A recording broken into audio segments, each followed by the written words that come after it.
Halo semua, perkenalkan, saya Geran Faruk Kurniawan, Teknik Informatika dari Universitas Dian Nusantara.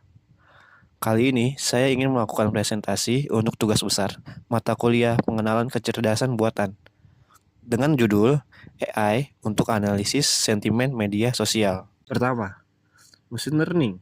Apa sih itu machine learning?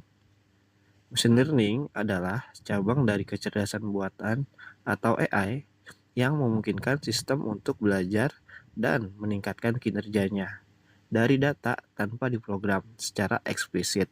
Bekerja dengan membuat model prediktif berdasarkan data histori. Berikut tipe-tipe machine learning. Pertama, supervised learning. Data yang digunakan memiliki label atau data input dan output sudah diketahui. Dengan contoh, prediksi sentimen atau berdasarkan ulasan pelanggan. Kedua, ada unsupervised learning. Data yang digunakan tidak memiliki label.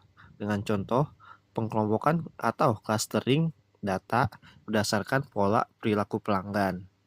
Ketiga, ada reinforcement learning.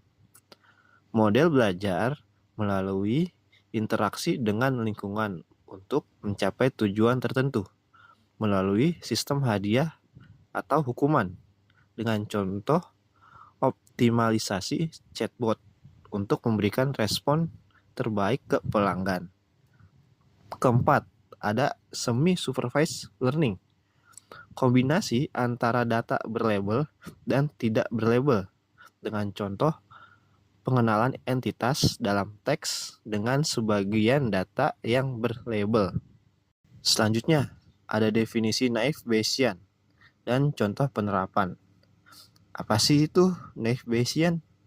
Naive Bayesian adalah algoritma probabilistik yang berdasarkan pada teorema Bayes dengan asumsi bahwa setiap fitur dalam dataset independen satu sama lain atau naive. Meskipun asumsi ini jarang benar, dalam kehidupan nyata, algoritma ini sering bekerja dengan sangat baik dalam berbagai kasus. Contoh penerapannya adalah dalam analisis sentimen, naive Bayesian digunakan untuk mengklasifikasi teks media sosial seperti tweet atau komentar menjadi kategori seperti positif atau negatif ataupun netral. Contoh input teks layanan sangat buruk hari ini. Prosesnya menghitung probabilitas teks tersebut termasuk dalam kategori tertentu berdasarkan kemunculan kata-kata seperti buruk dengan output kategori negatif. Dan berikutnya, contoh kasus penggunaan supervised learning. Dalam agen AI seperti No Limit atau Media Kertas Indonesia, contoh kasus analisis sentimen untuk merek dengan deskripsi model dilatih dengan dataset ulasan atau komentar pelanggan yang sudah diberi label dengan contoh positif, negatif, atau netral.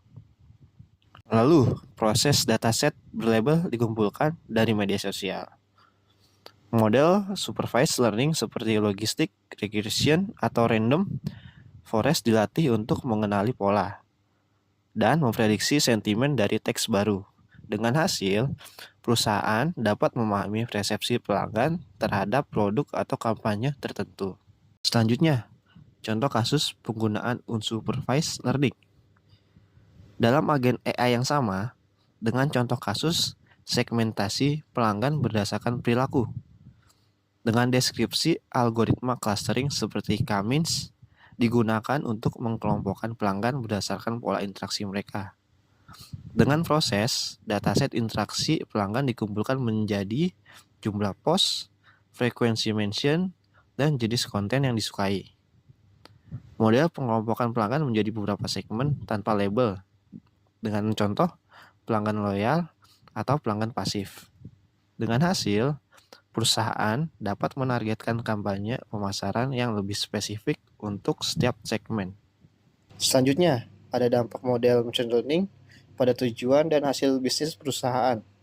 Pertama, alignment dengan tujuan bisnis. Model prediksi churn pelanggan membantu mengurangi tingkat churn sebesar 10% dengan memberikan rekomendasi tindakan pencegahan seperti diskon atau penawaran eksklusif. Kedua, ada return on investment atau ROI. Model analisis sentimen mengurangi kebutuhan survei manual, dan menghemat biaya hingga